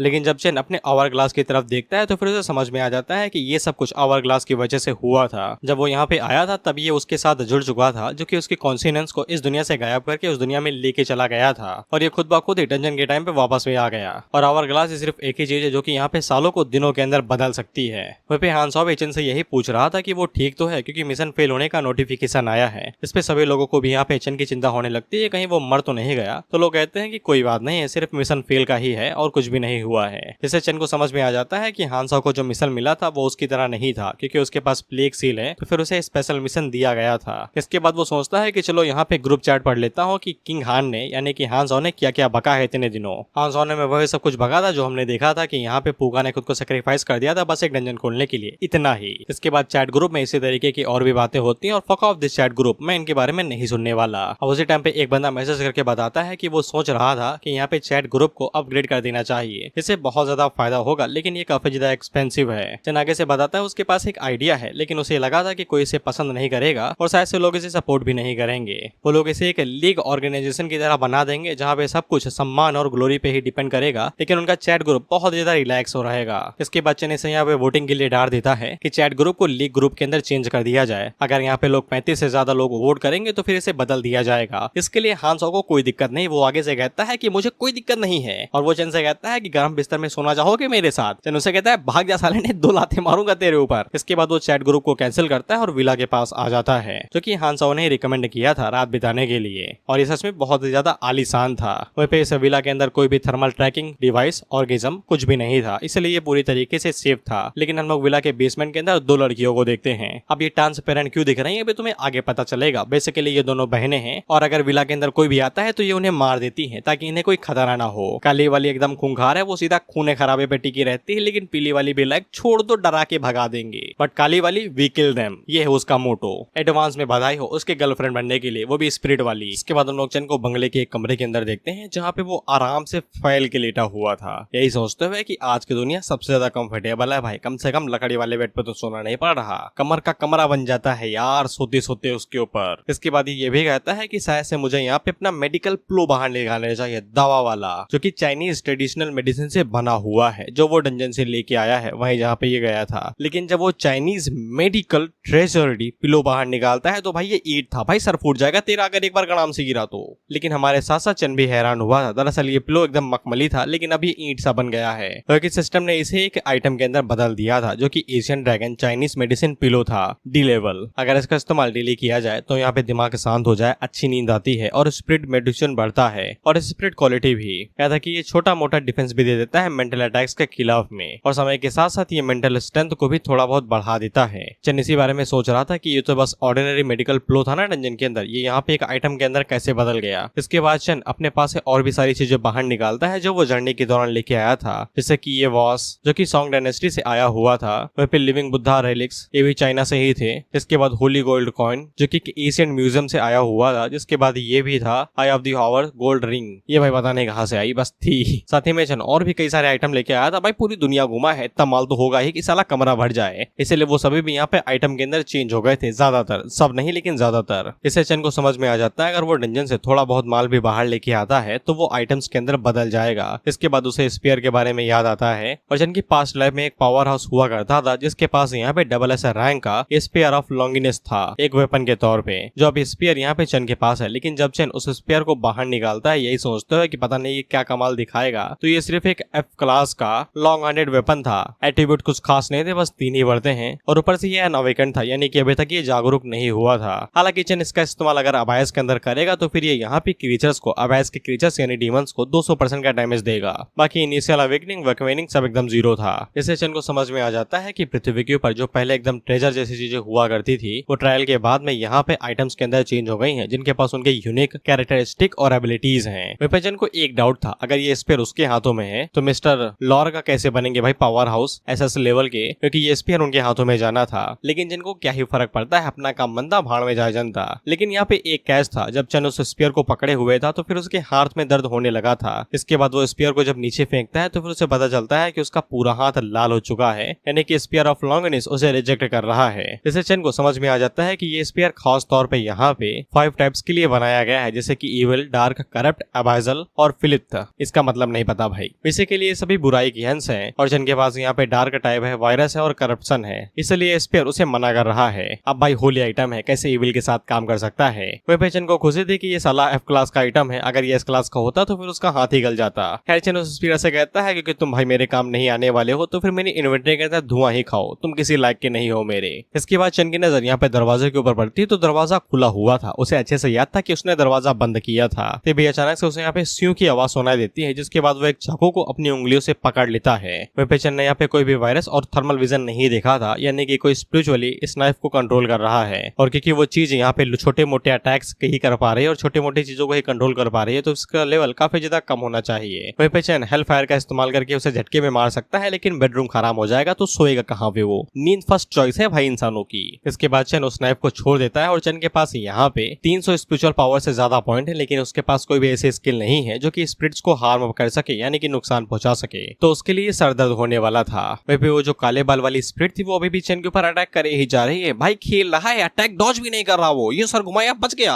वहीं पे वो विंडो में लगा हुआ है कोई स्किल ढूंढने के लिए, वायरस पॉइंट का इस्तेमाल करके कोई वो स्किल ढूंढ ले स्पिरिट को हराने के लिए, लेकिन उसे मिलती नहीं है। प्लॉट है भाई, प्लॉट है, सेक्स सुक्स कैसे होगा अगर उन्हें मार दिया गया तो। खैर इसके बाद चन खड़ा हो जाता है तो हम लोग देखते हैं कि ये नाइफ तब लगता है जब ये खड़ा हो जाता है। क्या गुंडी बनेगी रे तू, क्या कातिल बनेगी, एक बंदा नहीं मार पा रही हो तुम। इसके बाद वो दोबारा कोशिश करती है लेकिन दोबारा नाकाम। लेकिन हम लोग चन को देखते हैं और उसे एक तरीका मिल जाता है यहाँ पे कुछ करने का, इसीलिए वो यहाँ पे अपने वायरस को और ज्यादा एडवांस कर सकता है उसे पॉइंट देते हुए। तो फिर उसका ओरिजिनल वायरस यहाँ पे इवॉल्व होकर टी वायरस के अंदर बदल जाता है। इसे टी वायरस से यहाँ पे अब स्ट्रेंथ को बढ़ा देता है, यानी कि स्पिरिट पावर को इससे इनहेंसमेंट मिलती है। वहीं पे उस लड़की को जैसे ही समझ में आ जाता है कि यहाँ पे चन की पावर बढ़ चुकी है, क्योंकि स्पिरिट पावर महसूस हो जाती है साइकिक जो है, तो वो तुरंत चाकू को छोड़ती है और तुरंत यहाँ से भाग लेती है। क्या हत्यारन बनी गिरी तू, अबे चाकू छोड़ के कौन भागता है, वो तो लेके जाओ सेफ्टी के लिए, आखिरी कोशिश कर लेना, मरना तो वैसे ही है। खैर चन आगे से कहता है ये तो भाग गई यार, लगता है ज्यादा डरा दिया मैंने। चलो देखते हैं कि ये किस टाइप की स्पिरिट है। अब यहाँ पे सिस्टम हमें 3 चीजें बताता है। साइकिक मास्टरी जो कि एडवांस हो जाएगी साइकिक प्रिसेप्शन के अंदर, इसके बाद ये फिर जिसके बाद ये दोबारा एडवांस हो जाएगी साइकिक विजन के अंदर। और मैं इतनी बकैती एग्जाम में करता हूँ नंबर बढ़वाने के लिए कि आंसर लंबा हो जाए। ये सिंपल शब्दों में कह सकते हैं, लेकिन नहीं, हमारे दिमाग का दही बना के इन्हें जो चाटना है। खैर इसके बाद हमारे चंद भाई साहब साइकिक विजन का इस्तेमाल करते हैं, तो फिर उन्हें यहाँ पे ये दोनों बहनें दिखाई दे जाती हैं, जिनमें से पीली वाली ऑफ कोर्स गुड थी, तो वो काली वाली से कहती है कि चलो भाग चलते हैं, हमला मामला मामला नहीं करे। लेकिन काली वाली आगे से कहती ये मुंडा खराब बा, हम का मारे पड़ी, इसकी हिम्मत कैसे हुआ हमारे घर के अंदर घुसने की। वह बेचन उन दोनों को देख के हैरान हो जाता है कि ये दो बिगाड़ा काम बिगाड़ा कैसे यहाँ पे आ गए और उनके पास इंटेलिजेंस कैसे है, वो भी एकदम सोचने समझने वाली। इन्हें तो लो लेवल की स्पिरिट होना चाहिए ना था, छुरी लेके हमला जो करते हैं साले, मेंटल अटैक नहीं कर पाते ये। इसके बाद आगे से कहता है कि चलो साइकिक परसेप्शन का इस्तेमाल करते हैं इनके बारे में जानने के लिए कि ये क्या पता लगा पाते हैं। जिसके बाद जब आगे से साइकिक परसेप्शन का इस्तेमाल करता है तो फिर वो सबसे पहले काली वाली लड़की की तरफ देखता है। तो फिर इसके टैलेंट के बारे में बताया जाता है जो कि डुअल स्पिरिट बॉडी है, लेकिन ये इविल स्पिरिट है, यानी कि गुस्सा 7 हफ्ते चढ़ा रहेगा, जो कि एस रैंक की एबिलिटी है। संतोष नहीं कर पाए तो गोटे फोड़ देगी तुम्हारी, इस हद तक इविल है ये। इसके पास इनेट एबिलिटी यहाँ पे ऑब्जेक्ट को कंट्रोल करना है, जैसे कि छुरी कर रही थी, एक बंदा नहीं मार पाई इसके बावजूद। दूसरा इन्वेजन ऑफ इविल थॉट्स था, यानी कि किसी के दिमाग के अंदर गंदे गंदे बुरे बुरे डरावने थॉट्स डाल के उन्हें बेवकूफ बना देना, पगला बना देना। तेरे नाम का सलमान खान बेस्ट एग्जाम्पल है इसके लिए। And the last is in absorption, यानी कि ये एनर्जी को एब्जॉर्ब कर सकती है खुद की पावर को बढ़ाने के लिए। इसके बाद हम लोग पीली वाली की तरफ देखते हैं, जो कि अपनी बहन से यही कह रहे थे कि हम इसे फालतू में क्यों मारे, इसने तो हमें कुछ किया भी नहीं, शांत हो जाओ ना यार तुम। डार्लिंग वो नहीं हो सकती, उसकी पर्सनैलिटी ही ऐसी है। यार मैं इनके नाम बताना भूल गया, काली वाली का नाम यानकी है और इस पीली वाली का नाम यानजुए है। यानजुए अपनी डुअल बॉडी स्पिरिट है, लेकिन गुड वाली। इसकी भी रैंक ऐसा है, इसकी इनेट एबिलिटी यहाँ पे कंट्रोल थिंग्स है, यानी कि ये भी ऑब्जेक्ट को कंट्रोल कर सकती है। मासूम सी प्यारी सी विद द काइंड थॉट्स, यानी कि दयालु है ये। संतुष्ट नहीं कर पाए तो ये गोटे नहीं तोड़ेगी, पप्पी देगी उल्टा। मेरी हरकतें गंदी हो रही है, रात के 12 बज रहे हैं। और ऊपर से ये यांग को अब्सॉर्ब कर सकती है अपनी पावर बढ़ाने के लिए। ये और यांग पता होगा, चाइनीज मानवा इतनी एक्सप्लेन जो की है तुम्हें। वहाँ पे ठंडा गरम होता है, यहाँ पे अच्छा बुरा है बस। अब चंद को यहाँ पे पता चल जाता है कि ये दोनों इवॉल्वर है, पहले इंसान हुआ करती थी, लेकिन इनकी टैलेंट की वजह से इनकी बॉडी फॉर्म चेंज हो चुकी है और ये स्पिरिट बन चुकी है।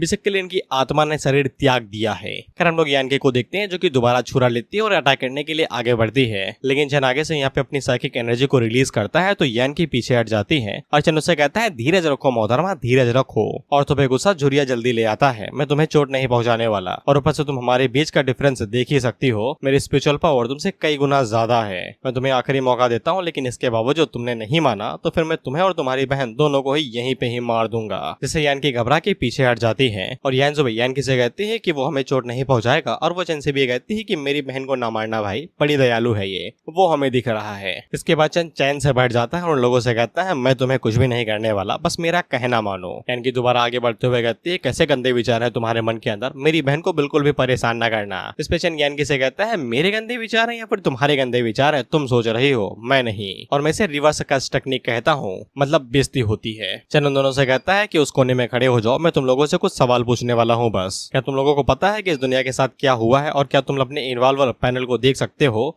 यानी टैलेंट पैनल को। इस पे यानजू वेचन को बताती है कि उन्हें पता है कि दुनिया के साथ क्या हुआ है और वो लोग अपने इवॉल्वर पैनल को भी देख सकते हैं। यहाँ तक कि उन्हें यह भी पता है कि कई सारे लोग मारे जा चुके हैं, कई सारे पेट्स और अच्छी चीजें भी मारी जा चुकी हैं। स्पेशल उन लोगों से कहता है कि तो फिर तुम लोगों का लेवल सिर्फ 2 ही क्यों है भाई? क्या तुम्हें मॉन्स्टर को मारने से डर लगता है या फिर तुम लोग बाहर जाने से घबराते हो? तुम्हें एक्सपीरियंस नहीं चाहिए क्या, जिससे तुम लोग लेवल अप कर सको? इस पे यानजू आगे से बताते हैं कि ये उसकी गलती है, उसने अपनी बड़ी बहन को रोका था बाहर जाने से। और मैंने कहा ना कि ये अच्छी स्पिरिट है, तो ये आगे से कहती है कि वो पहले कभी इंसान हुआ करते थे, हम उन्हें कैसे मार सकते हैं और न ही वो हमें नुकसान पहुंचाते हैं। कभी इंसानी बॉडी में जाके देखो, तुम्हारे टुकड़े ऐसे करेंगे जैसे कि चिकन कबाब हो। हवा में लहराने से ज़ॉम्बी पीछे नहीं भागते, तुलतुला पेट होने पे भागते हैं। चैनल लोगों से पूछता है कौन सा माल फूका है भाई, या फिर इनों के साथ बेकिंग सोडा फूक लिए। अगर तुम लोग कुछ नहीं करोगे तो फिर कोई यहाँ पे कोई ऐसा आएगा जो कि तुम्हारे साथ बहुत कुछ करेगा, तो फिर तुम उनका सामना कैसे करोगे अपनी 2 लेवल स्ट्रेंथ के साथ में, ये छुरा चला के, वो भी हवा में। ये बात याद रखो, तुम्हारा टैलेंट काफी ज्यादा खतरनाक है, क्योंकि तुम्हारी पावर से तुम्हारे इमोशन के साथ बंधी हुई हैं। इमोशन के द्वारा कंट्रोल ना हो, नहीं तुम्हारी पावर बहुत ज्यादा खराब हो जाएंगी। एक दयालु बेवकूफ पुजारन बन चुकी है और दूसरी एकदम पगली औरत, किसी का भी खून कर दे। अपनी आंखें बंद करो और केयरफुली फील करो कि तुम्हारी पावर कैसी है और उन्हें कैसे कंट्रोल करना है। अपने दिमाग का इस्तेमाल करो ये सोचने के लिए कि तुम क्या करना चाहते हो। इस पे यानजू के बस यही विचार थे कि वो एक अच्छी इंसान बनना चाहती है, दूसरों की मदद करना चाहती है और हर किसी का भला करना चाहती है। मेरे भी यही विचार थे नर्सरी से पहले। मैं भी एक जानवरों का डॉक्टर बनना चाहता हूँ और हर एक जानवर का फ्री में इलाज करना चाहता हूँ। आज गली के कुत्ते देखता हूँ तो ईंटें फेंकने का मन होता है, साले दिन भर चिल्लाते रहते हैं। वही फिर लोग यानकी को देखते हैं, हर एक कुत्ते को मार दो, हर एक आदमी को मार दो, जो मेरी बहन को बुली करेगा वो मरेगा, जो भी मेरी बहन को बुली करने की कोशिश करेगा या फिर सोचेगा भी वो मरेगा। इस पे चंद को समझ में आ चुका है कि ये दोनों हो चुकी है खुली भैंस, जिनके इमोशन के ऊपर कोई भी कंट्रोल नहीं है। इनके इमोशंस इनके ऊपर पूरी तरीके से हावी हो चुके हैं। चंद लोगों से कहता है अगर तुम अपने इमोशंस को अच्छे से डिसिप्लिन नहीं करोगे तो फिर तुम दोनों बहुत जल्द ही एक ऐसी लो लेवल की स्पिरिट्स के अंदर बदल बदल जाओगी जो सिर्फ अपने इंस्टिंक्ट्स के ऊपर रिलाय करेंगी। अगर तुम्हें इंस्टिंक्ट्स के बारे में नहीं पता है तो वो एक नॉर्मल चीज है, बेसिकली फितरत। अगर एक गुस्सैल बंदा है तो वो कितना भी कोशिश कर ले शांत रहने की, लेकिन एक मामूली छोटी सी भी चीज उसे बहुत ज्यादा गुस्सा दिला सकती है। That's called instincts. जैसे कि ये दोनों यानजो को ज़ॉम्बी नहीं दिखाई देते, उन्हें इंसान दिखाई देते हैं जो मर चुके हैं।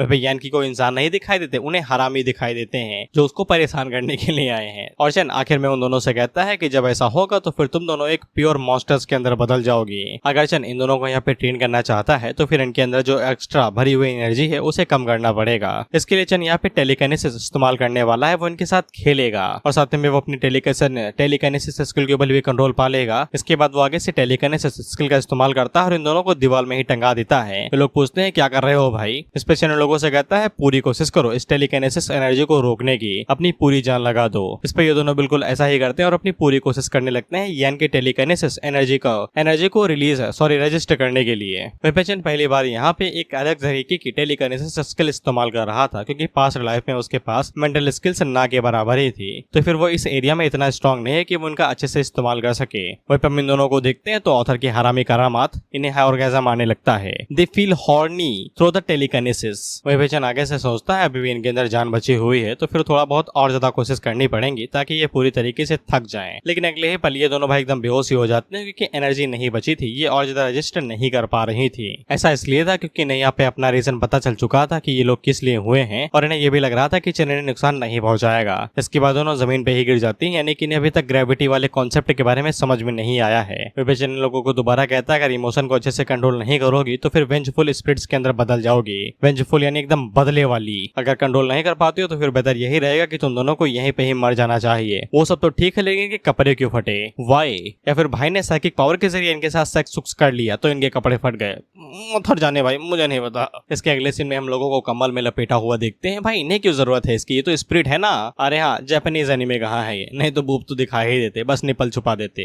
इसके बाद चैनल लोगों से सवाल जवाब करता है, इनसे पूछता है अगर तुम्हें ज़ॉम्बी दिखेगा जो इंसान के साथ फाइट कर रहा होगा तो फिर क्या करोगे। इस पर यान ज़ाओ जवाब देती है कि वो लोग इंसानों को बचाएंगे और ज़ॉम्बी को पेल देंगे। यान की भी आगे से यही जवाब देती है तो चैन आगे से कहता है अच्छा हुआ तुम लोगों को यहाँ पे तुम्हारी रैशनैलिटी मिल चुकी है, यानी कि बुद्धि। हालांकि दोनों में से एक गुड स्पिरिट है और एक इविल स्पिरिट है, लेकिन अगर वो दोनों यहाँ पे अपनी एनर्जी को उन्हें इन्फ्लुएंस नहीं करने देंगे तो फिर वो धीरे धीरे करके और भी ज्यादा इंसानियत हासिल करते जाएंगे। इस पे ये दोनों चैन को शुक्रिया कहते हैं, लेकिन यान की पर्सनैलिटी एकदम खतरनाक वाली ही है। वो चैन से कहती है अभी नहीं तो बाद में, तुमने हमारे साथ जो किया उसका पूरा भरपाई लूंगी मैं। कैसे लोगे भाई, टट्टे फोड़ दोगे क्या उसके? बाय द वे अच्छा आइडिया है, I want to say that. चैन इन लोगों को ये भी बताते हैं कि ये लोग अपनी एनर्जी को कंट्रोल नहीं कर पा रहे थे, लेकिन इनके टैलेंट की वजह से वो ऑटोमेटिकली यहाँ पे यिन और यांग एनर्जी को एब्जॉर्ब कर ले रही थी। इसलिए इन लोगों को शुरू से शुरू करना पड़ेगा। चैन यहाँ पे इन लोगों को कुछ बेसिक और सिंपल टेक्निक सिखा देगा जिससे ये लोग यहाँ पे एनर्जी को कंट्रोल करना सीख जाएंगे, जैसे कि एनर्जी को रिलीज करना और उसे एक्यूमुलेट करना और मैनिफेस्ट करना भी। इसलिए चैन इन लोगों से कहता है कि एनर्जी को मैनिफेस्ट करके उसे कपड़ों में बदलने की कोशिश करो। इन्हें कुछ भी समझ में नहीं आता, लेकिन जब ये थोड़ा बहुत ट्राई करते हैं तो फिर इनकी बॉडी के ऊपर कपड़े आ जाते हैं। ना आते तो बेहतर रहता, लेकिन फिर कॉपीराइट आ जाता, इसमें मेरा फायदा रहता, तुम्हारा नहीं।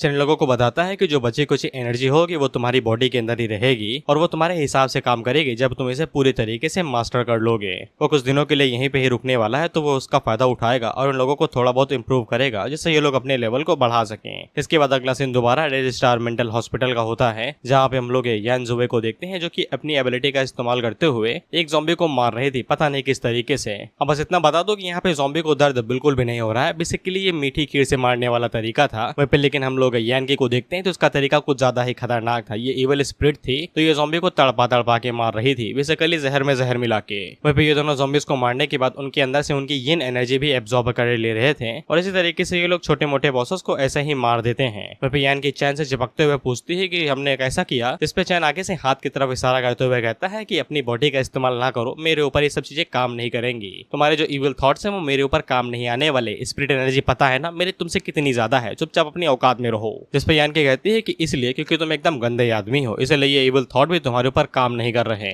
उसी टाइम पे चन के पास यहाँ पे ड्रीमी का मैसेज आता है और वो चन को बताती है कि सॉर्ड इमॉर्टल करके एक बंदा है जो कि उसे मदद चाहिए उसके सीक्रेट नाइटमेयर लेवल की डंजन को कंप्लीट करने में। इसका पूरा नाम था आई am really not a sword immortal, तो रखा क्यों है बे। खैर सॉर्ड इमॉर्टल यहाँ पे चन से कहता है कि उसे यहाँ पे मदद जरूर करनी पड़ेगी क्योंकि इसमें टाइम लिमिट काफी ज्यादा कम है। चन उसे कहता है डिटेल्स भेज दो, तो सॉर्ड इमॉर्टल उसे डिटेल्स भेज देता है। जिसके बाद हम लोग ईजी नाम के एक और बंदे को देखते हैं जो कि यहाँ पे टीम के अंदर स्लॉट मांग रहा था उसकी छोटी बहन के लिए। इसके बाद चन के पास यहाँ पे डिटेल आ जाती है। डिटेल एकदम भारी भरकम थी और मैंने ये बताना नहीं चाहता, ये ऐसे भी 4 बार बता देंगे ये, तो स्किप दिस।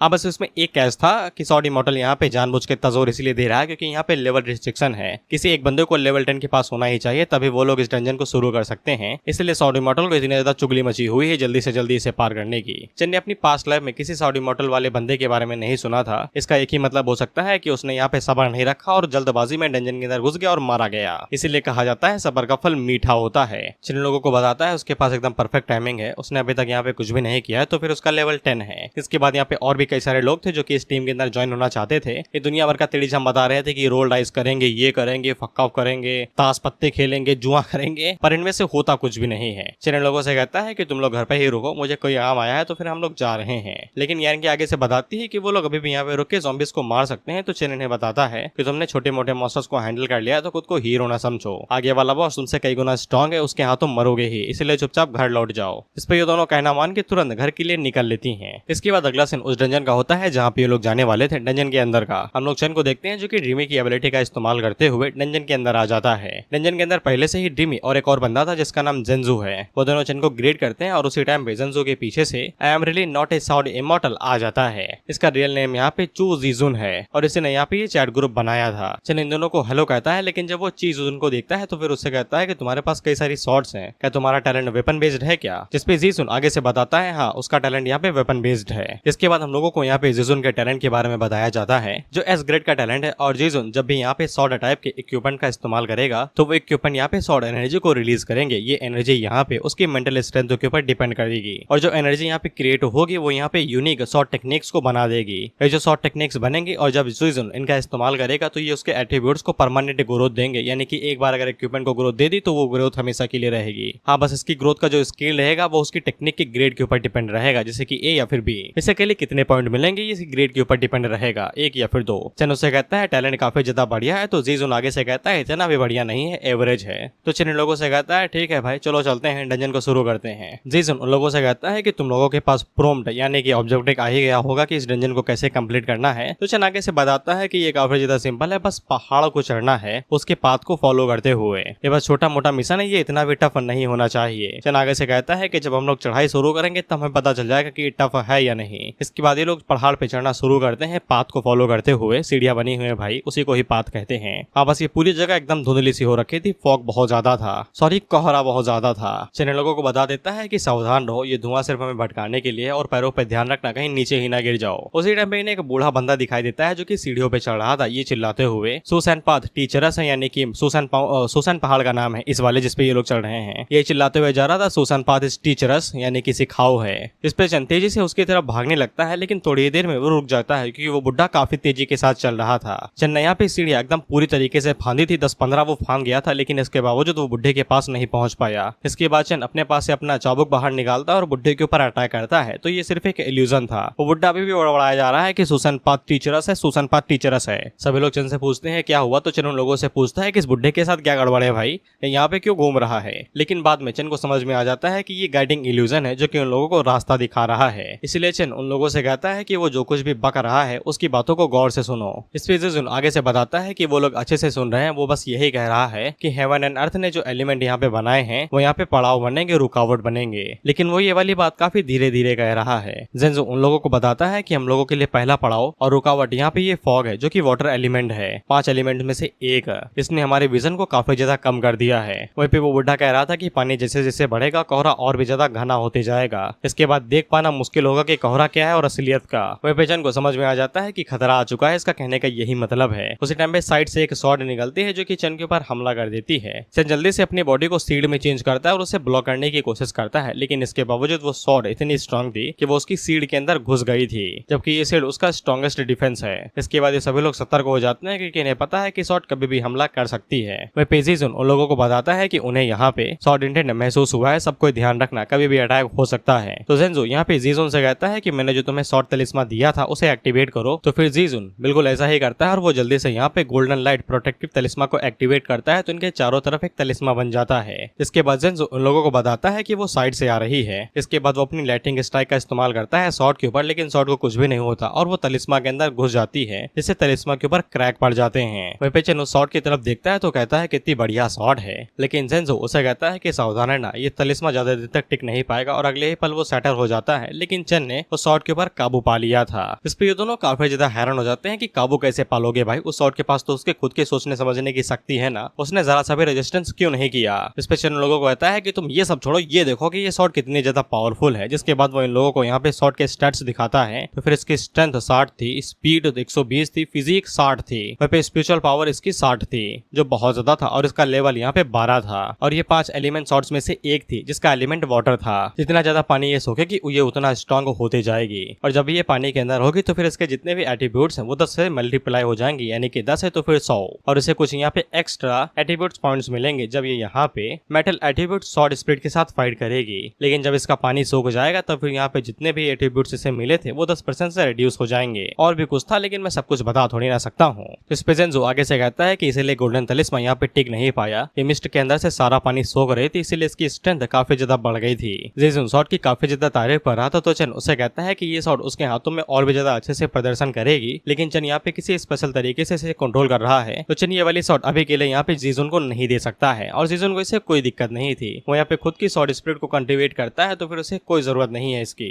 फिर में चेन को बताती है अगर इस जर्नी के दौरान यहाँ पे जितने भी ऑब्स्टिकल होंगे वो यहाँ पे 5 एलिमेंट से बनेंगे, तो फिर यहाँ पे उन्हें 5 टाइप की सॉर्ड्स को गैदर करना पड़ेगा। लेकिन चेन आगे से बताता है कि वो यहाँ पे सिर्फ 3 टाइप के एलिमेंट्स को ही कंट्रोल कर सकता है। अगर उसे मौका मिलेगा तो वो 5 टाइप की एलिमेंट्स सॉर्ड्स को कंट्रोल करने की कोशिश करेगा। इसके बाद हमें यहाँ पे चेन के बायो हजार्ड ग्लव्स के बारे में एक और जानकारी बताई जाती है कि चेन यहाँ पे इनकी मदद से 3 टाइप की क्रिएचर्स को कंट्रोल कर सकता है जिनकी स्पिरिचुअल पावर चेन से कम है। इसके बाद चेन इन लोगों से कहता है कि चलो सफर को जारी रखो, हम लोग बहुत जल्दी इसे कंप्लीट कर लेंगे। फिर ये दोनों चेन के लिए मक्खनबाजी करने लगते हैं, ये कहते हुए कि चेन वर्सेटाइल और पावरफुल दोनों है, तो उन्हें यकीन है कि ये डंजन बहुत ही जल्दी और स्मूथली क्लियर हो जाएगी। इसके बाद अगला सीन 20 मिनट के बाद का होता है और कोहरा गायब हो चुका था, यानी कि पहला ऑब्स्टेकल यहाँ पे ऑफिशियली एंड होता है। वहीं पे इतने में इन लोगों को थकावट हो गई थी क्योंकि माउंटेन कुछ ज्यादा ही बड़ा था और उन लोगों ने अभी तक सिर्फ एक एलिमेंट को ही पार किया था, 4 और बाकी थे। इसी टाइम पे जीजुन उन लोगों से कहता है कि उधर देखो वो दादा अभी भी आगे बढ़ रहा है। इसके बाद चेन जब सामने देखता है तो फिर उसे दोबारा बुढ़ऊ दिखाई देता है जो भी वही चिल्लाता कि सुसन पाथ टीचरस है, यही चिल्लाते हुए जा रहा है कि 5 एलिमेंट हेवन एंड अर्थ के यहाँ पे ऑब्स्टेकल बनेंगे।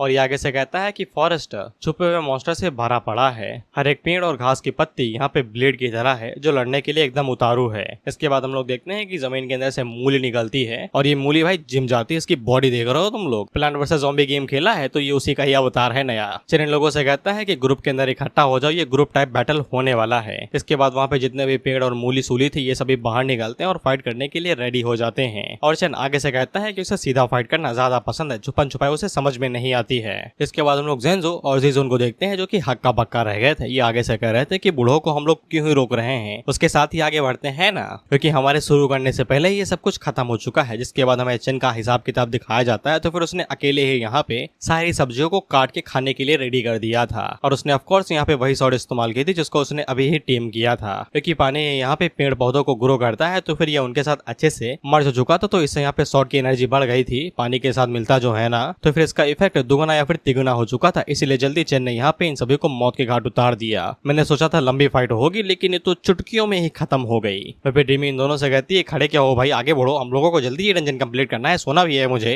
इस पे ये दोनों आगे से मुंह बना के कहते हैं कि हम लोग यहाँ पे हैं ही क्यों, क्या सिर्फ मिशन के स्टार्ट करने के लिए हैं कि हरी टिकट है हम बस, बाकी मिशन ही अकेले ही खत्म कर देगा। इसके बाद हम लोग दोबारा बुढ़ो को देखते हैं और ये अभी भी चले ही जा रहे हैं वही बकवास फैलते हुए। सुसान पाथ टीचरस है, 5 एलिमेंट यहाँ पे ऑब्स्टेकल बन जाएंगे। इसके बाद ये तीसरा हिंट देता है कि पत्थर जब नीचे गिरेगा तो वो हवा में मुड़ के तुम लोगों के लिए ऑब्स्टेकल बन जाएगा। बुढ़ो ने कहावत में बोला था, बस मैंने सिंपल में ट्रांसलेट कर दिया। इसके बाद ऊपर से बहुत ज्यादा पत्थर नीचे गिरने लगते हैं और उनके साथ रेत भी गिरती है जो कि इन लोगों के लिए चलना और ढूंढना सब कुछ मुश्किल कर दे रहे थे क्योंकि दिख ही नहीं रहा था। ये जल्दी से अपनी आंखों को कवर करते हुए आगे बढ़ने की कोशिश कर रहे थे लेकिन नामुमकिन सा था। इसलिए ज़ेन्ज़ो आगे से तलिस्मा इस्तेमाल करना चाहता था लेकिन ड्रीमी उसे रोक देती है, ये कहते हुए कि तलिस्मा ज्यादा काम नहीं आएगा, इसका इस्तेमाल करो। और ड्रीमी ने अपनी ड्रीम एबिलिटी का इस्तेमाल करके यहाँ पे सैंड ग्लासेस बना दिए थे जो कि आंखों को प्रोटेक्ट करेंगे। ज़ेन्ज़ो उसकी तारीफ करता है है तो ड्रीमी आगे से बताती है कि थोड़ी देर के लिए ही है, जल्दी से इस्तेमाल कर लो इससे पहले कि गायब हो जाएं। शन आगे से इनकी तारीफ करता है कि अब उसे यहाँ पे अपनी आंखों को ब्लॉक करने की जरूरत नहीं है और वो मन के अंदर सोचता है कि चलो कम से कम अब यहाँ पे आंखों को आराम मिलेगा। साला गाड़ी चलाते समय अगर आंखों में कुछ भी घुस जाए तो बहुत ज्यादा दुखता है। और इसी के साथ ये एपिसोड यहीं पे ही एंड होता है। जानता हूँ एपिसोड 1 ही घंटे का था, लेकिन हमारा रूल यही है, तुम्हें पता है, बस तुम्हें आदत लग चुकी है गॉड मोड वाली। हमारा रूल यही था कि सिर्फ 1 घंटे की वीडियो 1 दिन के बाद में, तो अब से यही रूल फॉलो होगा। लेकिन जब भी कोई नई सीरीज एक्टिवेट होगी तो उसकी शुरुआत 2 घंटे से शुरू होगी। 1.5 सेकंड एपिसोड आएगा, जिसके बाद 1 घंटा 1 घंटा 1 घंटा, जब तक सीरीज एंड नहीं होती है। तो अभी के लिए बाय बाय, अब मिलते हैं नेक्स्ट एपिसोड में। पता है ये एपिसोड काइंड ऑफ बोरिंग था, ज्यादा एक्शन नहीं था, बस फैन सर्विस मिल गई वही काफी है।